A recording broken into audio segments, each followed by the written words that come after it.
नमस्कार. आज 2 ऑक्टोबर आपल्या भारतीय कॅलेंडरमध्ये आहे ना, ही एक खूप खास तारीख आहे. हो, अगदी. कारण या दिवशी भारताला एक नाही तर दोन असे महान नेते मिळाले, ज्यांनी आपल्या देशाच्या इतिहासावर आणि भविष्यावर खूप मोठी छाप सोडली आहे. महात्मा गांधी आणि लाल बहादूर शास्त्री. बरोबर. आज आपण काय करूया, या दोन्ही महान व्यक्तींच्या आयुष्याबद्दल आणि त्यांच्या शिकवणीबद्दल थोडं बोलूया, म्हणजे उजळणी करूया. हो, चालेल. आपण काही गोष्टी ऐकू, काही विचार समजून घेऊ आणि हे सगळं अगदी सोप्या भाषेत, म्हणजे आपल्या शाळेतल्या तरुण मित्रांना पण सहज कळेल. हां, गोष्टी रूपात सांगूया. हो, गोष्टी रूपात. जणू काय आपण इतिहासाच्या पानांमधून काही महत्वाचे मोती वेचतोय. छान कल्पना आहे. चला तर मग सुरुवात करूया. पहिलं नाव अर्थातच महात्मा गांधी. आपण सगळे त्यांना बापू म्हणतो, राष्ट्रपिता म्हणतो. हो. त्यांचा जन्म गुजरातमध्ये पोरबंदरला झाला. मोहनदास करमचंद गांधी हे त्यांचं पूर्ण नाव. हं. असं म्हणतात की लहानपणी मोहनदास खूप लाजाळू होते, एकदम शांत. अच्छा. पण त्यांच्या मनात आहे ना, सत्य आणि प्रामाणिकपणाबद्दल खूप ओढ होती. एक गोष्ट सांगतात बघा शाळेतली. कोणती? एकदा शाळेत तपासणीसाठी अधिकारी आले होते. त्यांनी मुलांना काही शब्द लिहायला सांगितले. तर मोहनदास यांनी एक शब्द चुकीचा लिहिला. हं.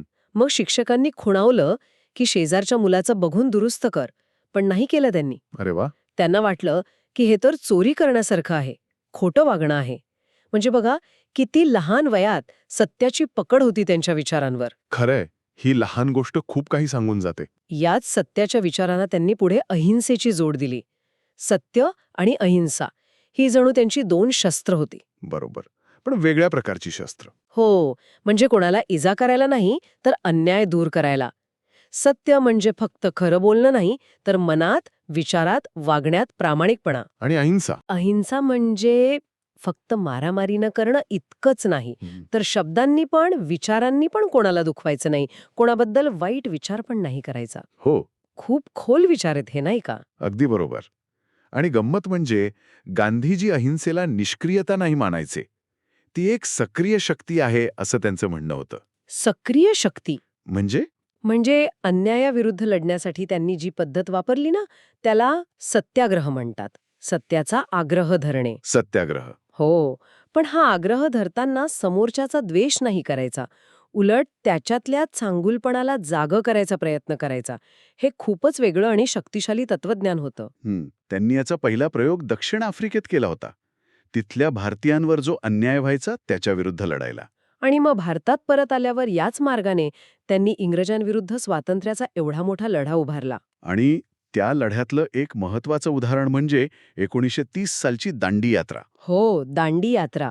जवळजवळ 240 मैल चालत गेले समुद्राकाठी असलेल्या दांडी गावापर्यंत. हो, आणि ही फक्त पदयात्रा नव्हती.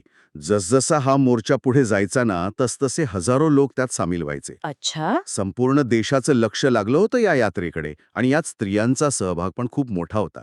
दांडीला पोचल्यावर गांधीजींनी समुद्राचं पाणी उकळून मूठभर मीठ तयार केलं. आणि तो कायदा मोडला. अगदी. कोणतीही हिंसा नाही, कोणतंही शस्त्र नाही, फक्त सत्य आणि अहिंसेच्या बळावर त्यांनी एवढ्या मोठ्या इंग्रज सरकारला आव्हान दिलं. या एका कृतीने करोडो भारतीयांच्या मनात स्वातंत्र्याची ज्योत पेटवली. खरंच, काय ताकद असेल त्या विचारांमध्ये. पण गांधीजी फक्त राजकीय स्वातंत्र्यासाठीच नाही लढले. नाही नाही. त्यांनी समाजातल्या वाईट गोष्टींविरुद्ध पण आवाज उठवला. अस्पृश्यता निवारण असेल, स्वच्छता, स्वावलंबन यावर खूप भर दिला. हो. स्वतः चरख्यावर सूत कातून खादीचे कपडे वापरायचे. हा आग्रह म्हणजे स्वावलंबनाचा आणि साधेपणाचा संदेश होता. बरोबर. आणि हे पण महत्वाचं आहे की गांधीजींच्या विचारांचा प्रभाव फक्त भारतापुरता नव्हता. नाही, जगावर पण. हो. जगभर जिथे जिथे अन्याय आणि असमानतेविरुद्ध लढे झाले, तिथे गांधीजींच्या मार्गाने प्रेरणा दिली. अमेरिकेत मार्टिन ल्यूथर किंग ज्युनियर असतील किंवा दक्षिण आफ्रिकेत नेल्सन मंडेला, अरे हो. यांसारख्या मोठ्या नेत्यांनी गांधीजींना आपलं प्रेरणास्थान मानलं. गांधीजींनी दाखवून दिलं की नैतिक शक्ती म्हणजे सत्याची ताकद ही शारीरिक किंवा लष्करी शक्तीपेक्षा कितीतरी पटीने मोठी असू शकते. खरं आहे. त्यांच्या विचार आजही तितकेच महत्त्वाचे आहेत, कारण जगात शांतता आणि न्याय आणायचा असेल तर सत्य आणि अहिंसेशिवाय दुसरा कायमस्वरूपी मार्ग नाही. आणि त्यांचा साधेपणा आपल्याला आठवण करून देतो की खरं सुख वस्तूंमध्ये नाही तर मूल्यांमध्ये आहे.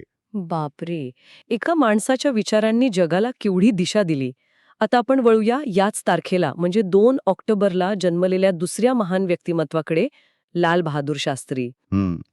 शास्त्रीजी. त्यांचा जन्म 1904 साली उत्तर प्रदेशातल्या मुगलसरायमध्ये. आता त्या शहराचं नाव पंडित दीनदयाळ उपाध्याय नगर आहे. बरोबर. शास्त्रीजींच्या बालपणाबद्दल ऐकताना असं कळतं की त्यांचं आयुष्य खूप साधं होतं आणि कष्टमय पण. ते 1.5 वर्षांचे होते तेव्हाच वडील वारले. अरे रे. आई रामदुलारी देवींनी खूप म्हणजे खूप कठीण परिस्थितीत त्यांना आणि त्यांच्या बहिणींना वाढवलं. शिक्षण घ्यायला त्यांना रोज 2 वेळा गंगा नदी पार करावी लागायची. कधी पोहून तर कधी होडीवाल्याकडे पैसे नसले तर विनंती करून. काय जिद्द असेल? हो ना? हो ना? यातून त्यांची जिद्द आणि ज्ञानाची ओढ दिसते. हो.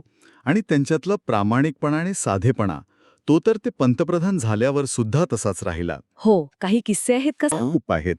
एक तर खूप प्रसिद्ध आहे. एकदा पंतप्रधान असताना त्यांचा मुलगा सुनील शास्त्री सरकारी गाडी घेऊन बाहेर गेला होता. अच्छा. शास्त्रीजींना हे कळल्यावर त्यांनी लगेच विचारलं किती किलोमीटर गाडी चालवली आणि तेवढे पैसे स्वतःच्या पगारातून सरकारी खात्यात जमा केले. काय सांगताय? हो. त्यांना वाटायचं की सरकारी साधनं फक्त सरकारी कामासाठीच वापरायची, खाजगी कामासाठी नाही. अरे वा, हा किस्सा तर खरंच.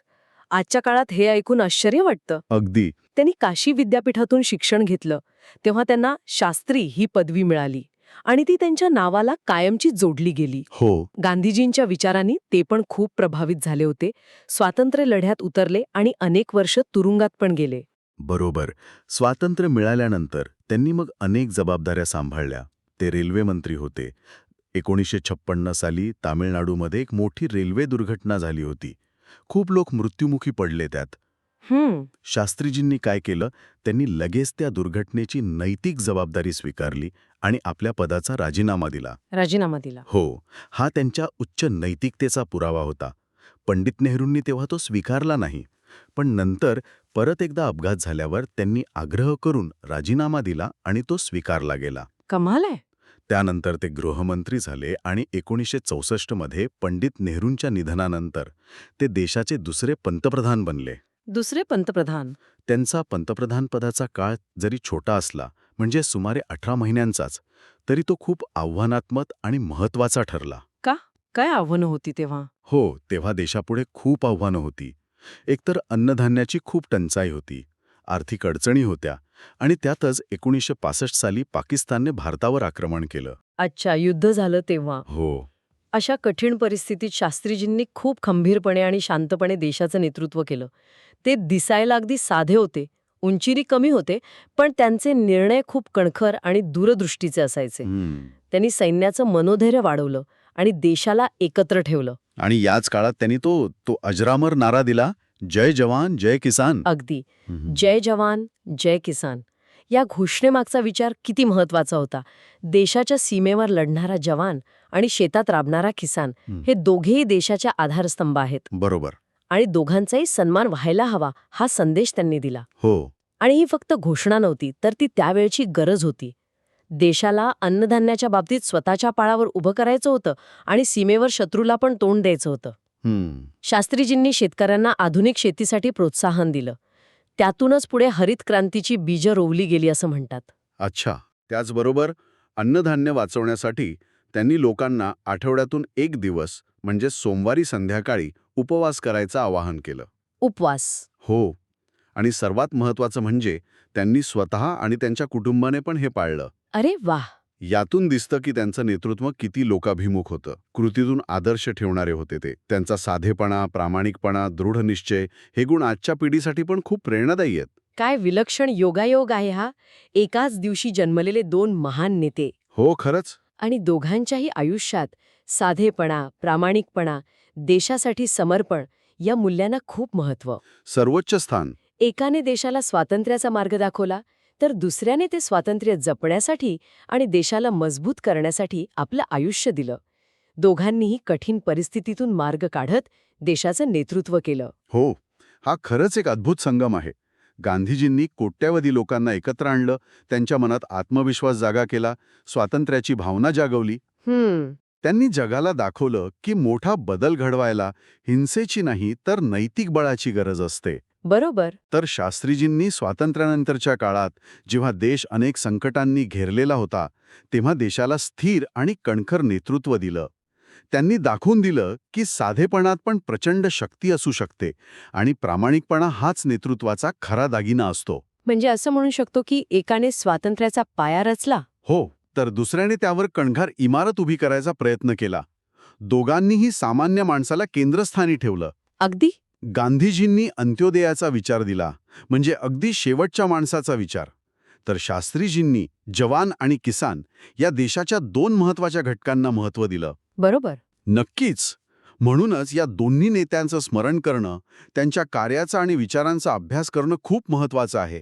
त्यांनी जी मूल्य घालून दिली, सत्य, अहिंसा, साधेपणा, प्रामाणिकपणा, सेवाभाव, देशाभिमान, ही फक्त इतिहासात वाचायच्या गोष्टी नाहीत. त्या आपल्या आजच्या काळात आणि भविष्यात पण मार्गदर्शक ठरू शकतात. त्यांनी जो त्याग केला, जी दूरदृष्टी दाखवली, त्यामुळेच आज आपण एका स्वतंत्र देशाचे नागरिक म्हणून जगत आहोत. खरंय. त्यांची आठवण आपल्याला आपली जबाबदारी आणि आपली कर्तव्य यांची जाणीव करून देते. हो. तर आज आपण या दोन महान व्यक्तिमत्वांच्या जीवनप्रवासातले काही महत्वाचे टप्पे आणि त्यांच्या शिकवणीबद्दल बोललो. महात्मा गांधींचे सत्य, अहिंसा आणि सत्याग्रहाचे प्रयोग, त्यांचा साधेपणा, स्वातंत्र्य लढ्यातलं योगदान, आणि लालबहादूर शास्त्रींचा प्रामाणिकपणा, खंबीरपणा. जय जवान जय किसान हा नारा, आणि पंतप्रधान म्हणून त्यांचं महत्त्वपूर्ण काम. यातून आपल्याला खूप काही शिकायला मिळालं. खरं. नक्कीच.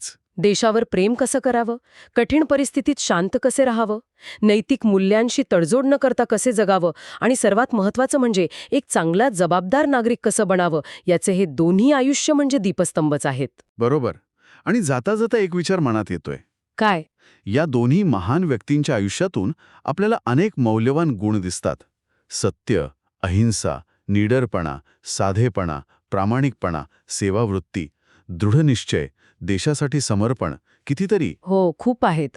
तर यापैकी असा कोणता एक गुण आहे जो आपल्याला वाटतं की आपल्या स्वतःच्या जीवनात आणणं सर्वात महत्त्वाचं आहे, आणि का? यावर विचार करायला काय हरकत आहे? चांगला प्रश्न आहे. कारण त्यांचे विचार आणि त्यांचं जीवन हे फक्त ऐकून विसरण्यासाठी नाहीयेत. ते आपल्या वागण्यात आणून आपलं आणि आपल्या समाजाचं जीवन अधिक चांगलं बनवण्यासाठी आहेत. अगदी बरोबर. या विचारासोबतच आज आपण इथे